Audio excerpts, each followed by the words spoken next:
Dictionary.com defines solidarity as a union or fellowship arising from common responsibilities and interests.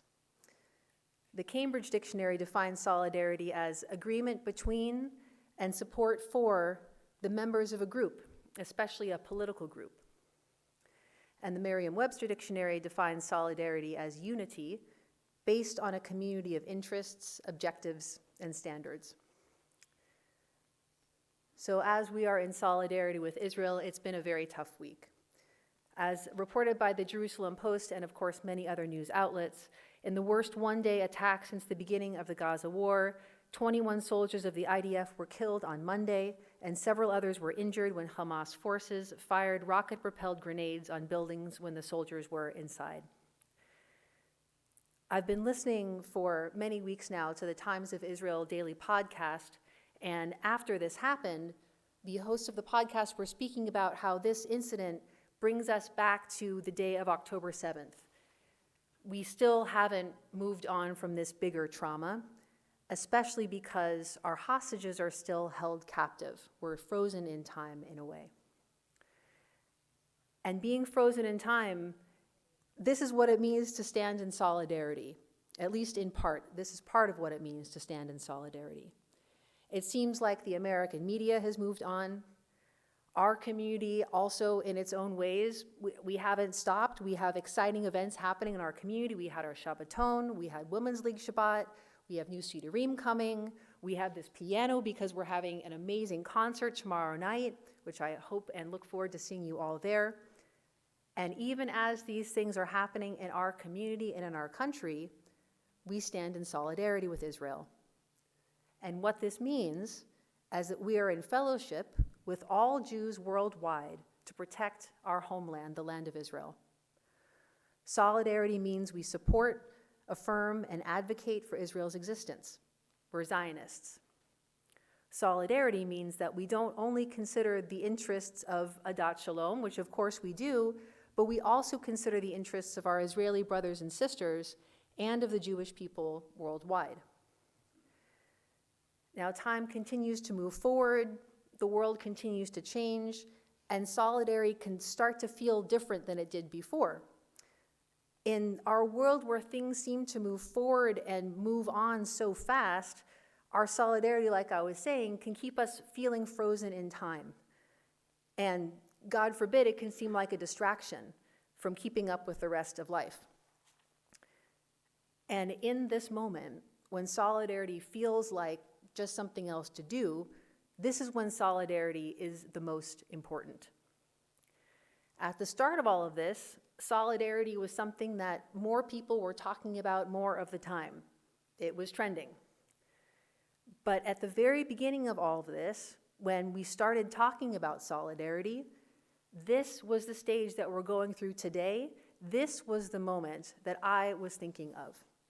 This moment where we're still in solidarity because things haven't changed yet in the ways that we want them to. I know some of you back on October 8th and 9th were thinking of this moment too, where we continue to stand in solidarity, hoping, praying, and working for things to change. Now, when we started standing in solidarity, we didn't know how things would turn out. We didn't know what would be happening on January 27th when we stood in solidarity on October 7th and since then. Even though we didn't know how things would turn out, we chose union, fellowship, community, and support, even though we didn't know what would unfold, because it wasn't like we could choose to opt in or opt out, really.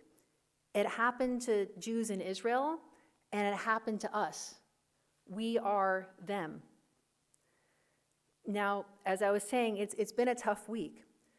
So on Tuesday, I was hearing the news of Monday's attack and all the soldiers who were killed. I was also hearing about a Zoom conversation hosted by one of our neighboring Jewish communities in LA. And this conversation was between Rabbi David Wolpe and Dr. Gabor Mate. And I heard about this at the same time from a friend of mine outside the Adat Shalom community and someone in the Adat Shalom community. And right away, I knew that I needed to watch this. And I am sure that some of you have watched this as well. Now, Rabbi Wolpe, as we know, is a renowned scholar and public intellectual. And Dr. Gabor Mate, for those who haven't heard of him, he is too. He's a renowned scholar and public intellectual.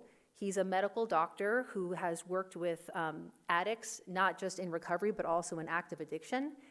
He's done a lot of work in the mental health space and on grief. And since I have done work in the field of Jewish mental health and addiction recovery, I've actually taught material from his books more than once in Jewish spaces. And it wasn't until this week that I found out that he's not a Zionist. Now, I found this out along with a lot of other Jews, my colleagues in the mental health and Jewish addiction recovery space. We also found out together that he's not a Zionist. So as soon as I heard about this, I knew I had to watch the whole 90-minute conversation. I just had to. It was incredibly upsetting, and it was incredibly disturbing.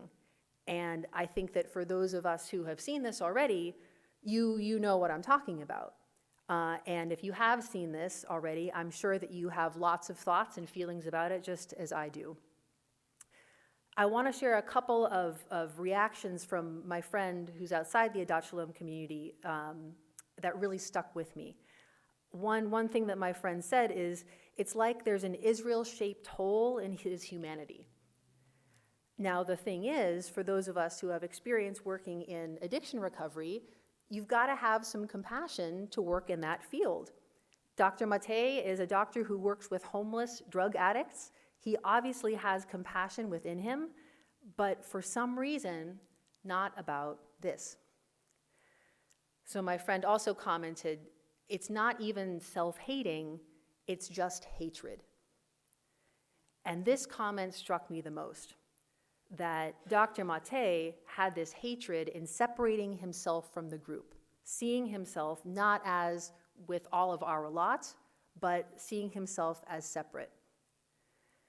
Now, since we've been reading about the story of the Jewish people escaping slavery in Egypt, which is the narrative of our Passover story, and this week's Torah portion we read about God freeing the Jewish people with a mighty hand and an outstretched arm, this separation from the group makes me think of the Passover Seder, and specifically the 4 children. So we have the 4 children in our Passover Seder. We have the wise child, the wicked child, the simple child, and the child who doesn't know how to ask. So the wicked child, and I'm sure some of you are remembering these words in your own Haggadah that you have at home right now, the wicked child asks about the Seder, what is all this for you? You all seem to be doing something tonight. What is it? What does it mean to you? And this wickedness is that separation from the group. The wicked child says, what does this mean to you? Not what does it mean to me? What does it mean to us? And the Haggadah continues and says about the wicked child, by excluding themselves from the community, the wicked child denies that which is fundamental. Now, the thing about Dr. Mate's view that is the most disturbing to me is that there are many other Jews who agree with his view. So for us, Zionists, solidarity means continuing to stand with Israel even as these times are impossibly difficult, even as the world stands against us, even as some of our own people stand against the land of Israel. I think it's very significant that in our Haggadah, the wicked child is still our child. We don't disown the wicked child. The wicked child is still part of us. Now, in this conversation between Dr. Mate and Rabbi Wolpe also spoke. And hearing him, and especially hearing him in the context of that conversation, I felt very proud and I felt very grateful. He spoke with humanity and emotion, and he spoke as a person of dignity in what became a very undignified situation because of what the conversation unfolded to be. The points that Rabbi Wolpe made that struck me the most was first that among the first people to come to the land of Israel and establish the state of Israel, among those first people were, of course, survivors of the Holocaust. But some of them, those survivors, stayed in the very camps where they were imprisoned for years before they were able to come to Israel because they had nowhere else to go. Now, of course, this is why we need a homeland. This is why we need access to our homeland and to be able to live in our homeland. He made the point also, a similar point rephrased later in the talk, do Jews get to be from anywhere? And yes, we do come from somewhere. Not only do we, like all other humans, deserve a home, we have a geographical place where we are from. In the teaching of Rabbi Daniel Gordis, he points out we can eat bread grown from wheat anywhere in the world, but when we say Birkat Hamazon, we only mention one city, and that city is Jerusalem. Rabbi J. Rosenbaum also teaches that the whole prayer service that we say, the whole text of what we daven, is powerfully Zionist. And I'll just quote from our Amidah that we already davened this morning. May we witness your merciful return to Zion. We're praying for God to return to Zion. And then we say, praised are you, Lord, who restores his presence to Zion. Our prayer service is Zionist. And this is why we in this community are Zionist. And this is why we continue and have continued and will continue to stand in solidarity.